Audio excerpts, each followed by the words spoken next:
Morning, જય શ્રી કૃષ્ણ મહાદેવ, જય અંબે. કેમ છો? મજામાં ને? જય માતાજી. વંશભાઈ હજી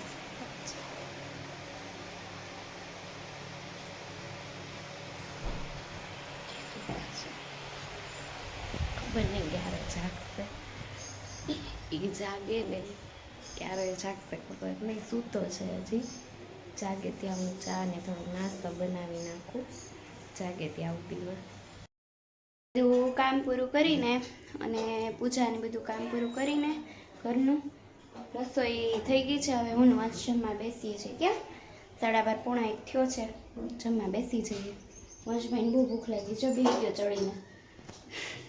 ચડીને બેસી જાય રોજ. દીશુબેન આવી છે ક્યાં ભાઈને મળવા. ઘરમાં વહી જશે ગાંડી થોડીક વારમાં. મજા આવી, બે તોફાન કરે. દીશુ આવી હતી સાંજે ઘડીક એને પપ્પાને કામ હતું તો એને કામ એને મૂકીને વયા ગયા હતા.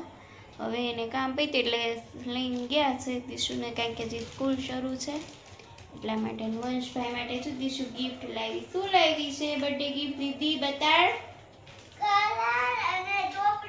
બતાડ અહીંયા બતાડ. એરોપ્લેન લાવી ને દીદી? પ્લેન લાવી વંશ માટે બર્થડે ગિફ્ટ. નહોતી ને બર્થડે માં અહીંયા એટલે. હા તે બાર પછી દીશુને લઈને પછી મારે થોડુંક કામ હતું તો એને લઈને આવી હતી. મેં મારે કામ છે તું હાલ મારી યારે બેને લઈને ગઈ હતી બહાર. કામ હતું એટલે મારે. હવે એ વહી ગઈ છે એટલે હવે થાકી ગયા છીએ આજે, કારણ કે કામ હતું બધે હાલીને આમથી આમ જ કામ હતું એટલે થાકી ગયા. આવીને પછી જમીન વાસણની બધું ધોયું, ફ્રી થયા છે. લગભગ મીટિંગ તો અત્યારે છે નહીં કાંઈ. બપોરે કામે મારે હતું પાછું બધું કામ બપોરે પૂરું કરીને પછી દીશુ આવી પછી તડકો થોડો ઓલો થયો પછી હું બહાર ગઈ. કામ હતું તો એને આ બેને લઈને ગઈ હતી.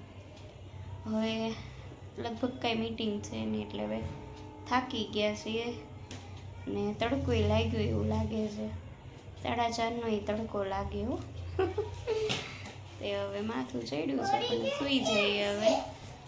તો આજનો બ્લોગ અહીંયા એન્ડ કરું છું મિત્રો. એટલે તમને આજનો બ્લોગ ગમ્યો હોય તો લાઈક, શેર, સબસ્ક્રાઈબ, કમેન્ટ જરૂર કરજો મિત્રો. જય અંબે મહાદેવ, જય શ્રી કૃષ્ણ, જય માતાજી, ગુડ નાઇટ.